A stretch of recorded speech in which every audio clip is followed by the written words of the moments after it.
Okay, y'all, excuse my appearance. I've been cleaning all morning. However, this just keeps on coming up, so I'm gonna speak it. Have you guys ever heard of a race war? A root race war? So basically, what happens is when the planet is about to reset itself, there's a huge war that happens. This war is between basically light and darkness.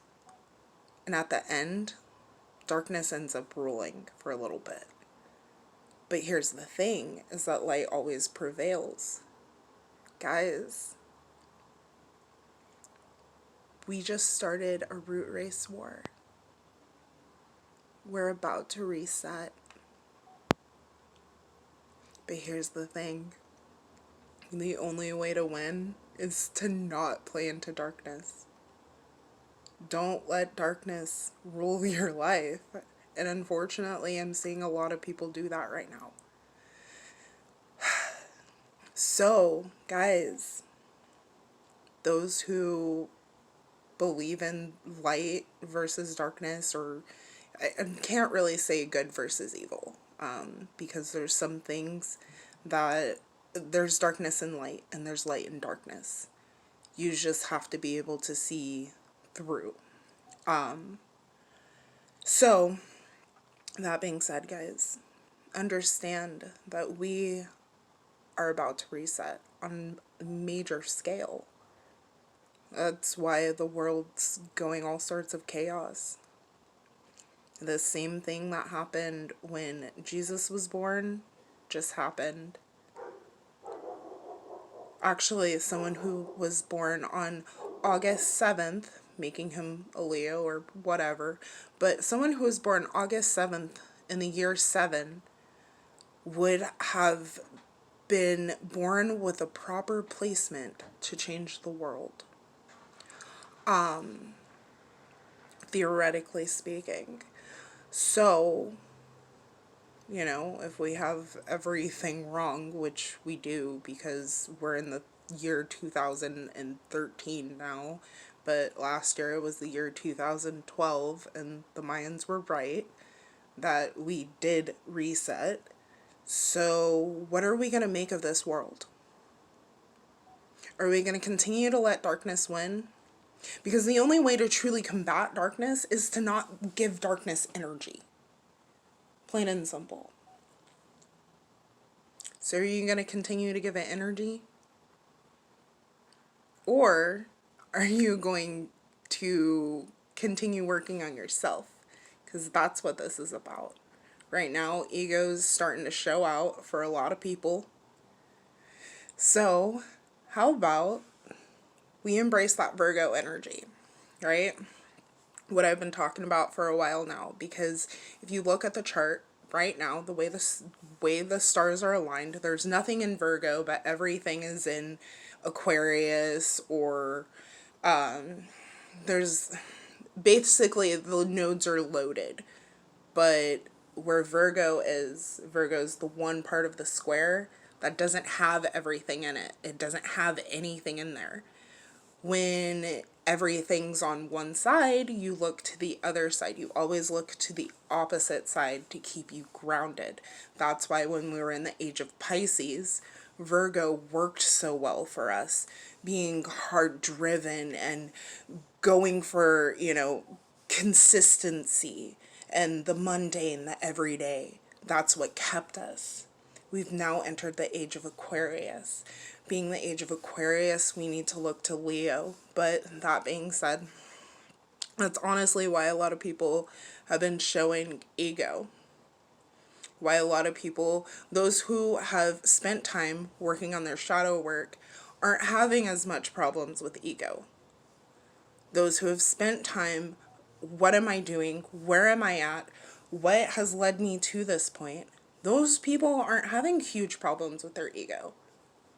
Those who haven't taken any time to see, what energies is Saturn trying to bring into my life?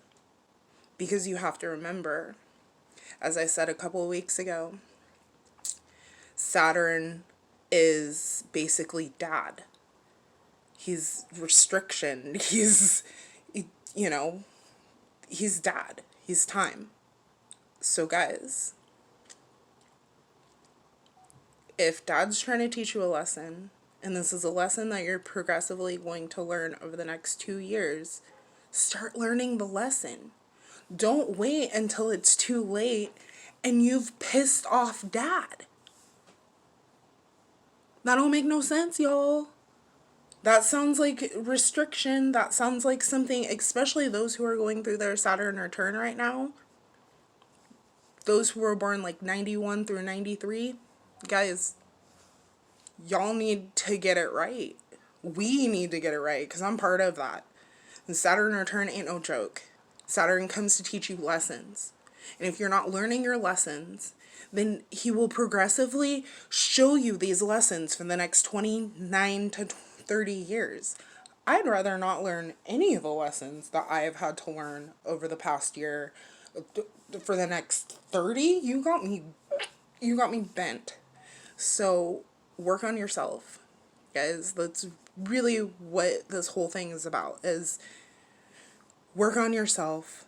Stop playing into the Matrix, because that's basically what it is. And it's like nobody is taking the time to step back. Stop being so emotionally enveloped in something that really has nothing to do with you. If we stop playing into it, guess what? What are they going to do if we stop playing into all of their games?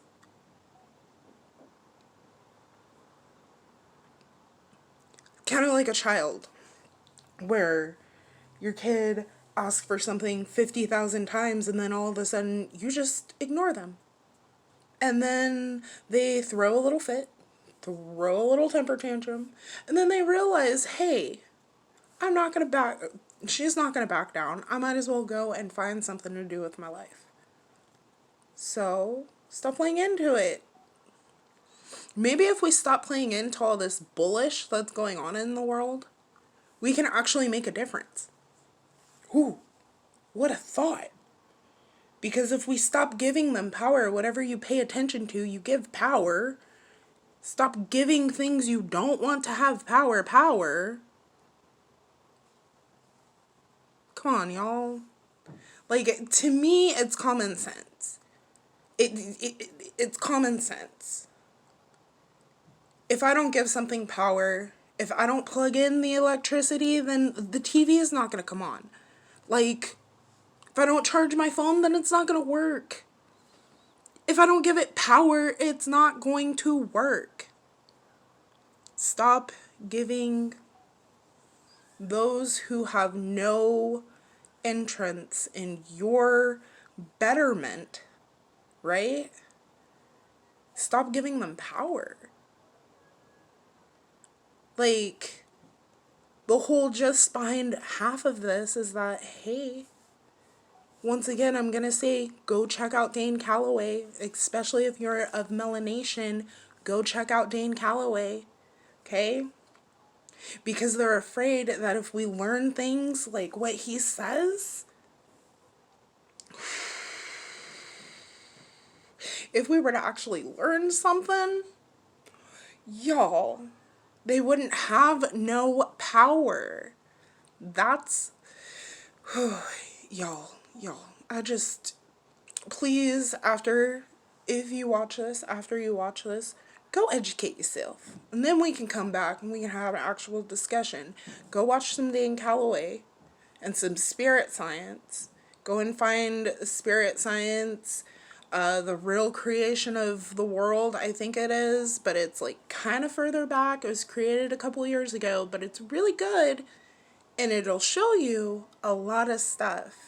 Because I'm going to be completely honest. I know a lot of y'all don't believe in the Bible or whatever. But what the Bible explains in Revelations, it explains a root war. Quite like we're going through right now. Alrighty, y'all. I'm going to go finish cleaning. Have a great day. Bye.